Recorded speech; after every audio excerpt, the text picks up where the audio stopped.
depression, desperation, and oppression seem to follow us round. Every time I see my people, man, it seems like we're all locked down. In their prisons, in their projects, makes no difference.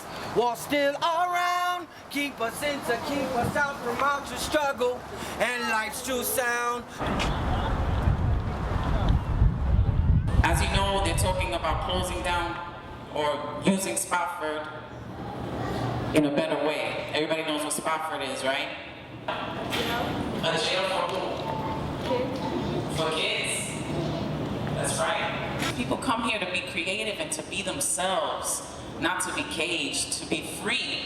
And we have to continue programs like that wherever we can, everywhere we can, because how can we flourish and grow into the next generation if we're not free? So what are you gonna make with your words? Your words are powerful. They can make war or they can make peace. So yes, poetry, that's my word. We live in a world that does not tell the truth, that does not tell the youth that they are living proof of a legacy filled with lies, and that is why we cannot hide the truth we know inside. When we live our lives without pride, there is pain. Some search for fame, trying to make a name at any cost, thinking vanity will bring sanity, living tragically in the so-called land of the free. Stories of glory put in front of our eyes so we cannot see that this is not how we were meant to be, where nature matters less than what we wear on our feet. The air that we breathe has us living asthmatically. What we see on TV reinforces the insanity, constantly searching for love when we hate who we be. Who is you? Who is she? It's hard to understand when we celebrate false heroes that stole occupied land, give holidays, statues, anthems, and parades. When will come the day that we will honor our slaves and those that gave so much more than just nameless graves? And what about our women? Those who have given life, those who have taken back the night, those who have fought an endless fight, those that mean nothing to the right, those who have been left, those who have small breasts, those who have given their last breath, those who spilled their guts and then heard the word next, those who meant to do more, those that bore the burdens of war, those that tasted the face of closed doors, those that you've never even heard of before. When will come the day that we can celebrate truth, that we can feel our old age but still live through our youth, when we can accept our losses without having to recoup, when we can celebrate our differences but still be part of one group?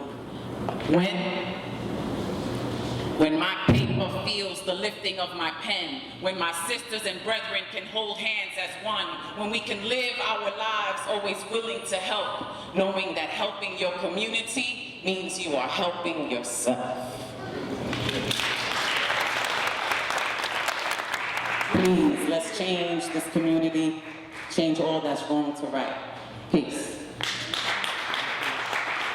My name is Ruben Austria, and I'm one of the organizers of the Stop Spofford Campaign. I want to welcome you here today.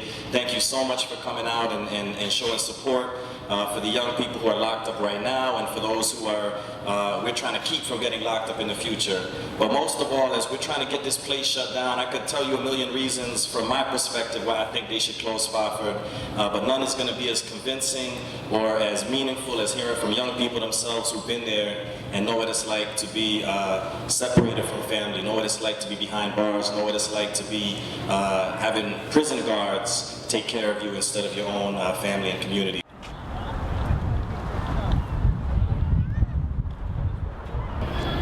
I want to close it because, honestly, me being in Spofford didn't help me in any kind of way. If it wasn't for people I knew or programs I was in, I wouldn't be in the position that I'm in. So Spofford didn't really contribute to my life in any kind of way. Spofford's really, you don't want to be in it, it's whack. It's like the first day of kindergarten. You want your mom to come and pick you up, but you can't, you're locked up.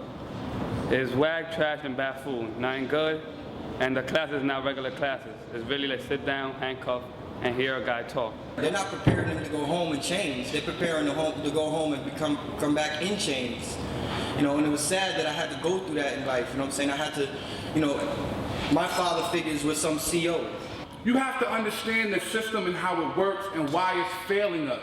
And a lot of the reason why it's failing us is because we're not taking action. We're just not getting up and saying enough. Like brother said, what happens after this?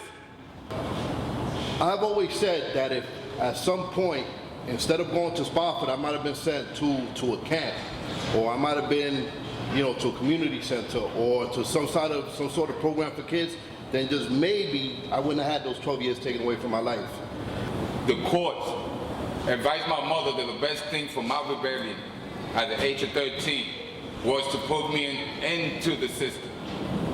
My mother thinking that it was the best thing for me, put me through the system. I end up in a juvenile detention center. So think about the correction system. It's supposed to correct the problem that is affecting the person that is coming into their hands.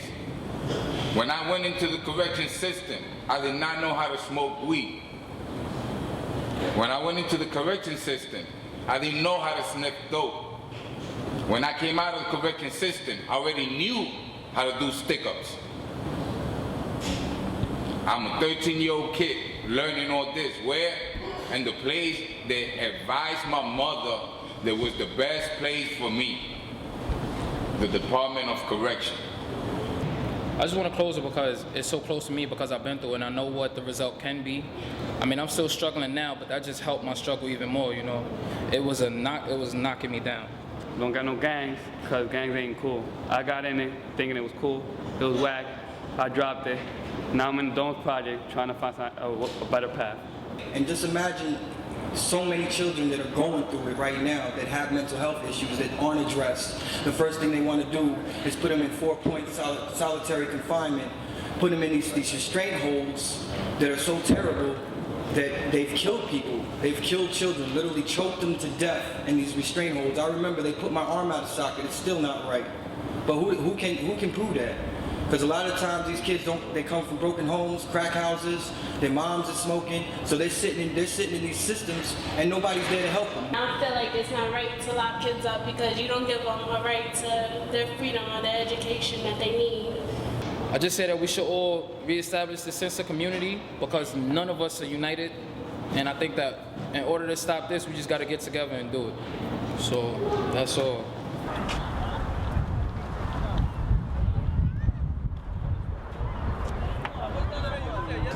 Well, I think we want, most of all, just for the community to know that we care about these issues and we're not just being silent about it, that somebody cares about what happens. Oh, everyone, can we find a way to change? When I say no, you say jail. No, jail. No, jail. When I say no, you say jail. No, jail. No, jail. When I say no, you say school. We want to thank everybody for coming out today, and we're just going to continue to fight. We're going to continue to push. As a few people said, people know that Spofford needs to be shut down, and they're talking about it and thinking about it. But even if they do shut it down like last time, we can't stop then, because we know last time they reopened it. And we know that unless we really push for something that the community can make this space into something beautiful, it's going to keep happening. We'll let you know how you can contact the city commissioners and make your voice heard, because we need this to really grow in power, and they need to hear it really loud and clear from all of us. Segregation, desperation, and oppression seem to follow us round. Every time I see my people, man, it seems like we're all locked down.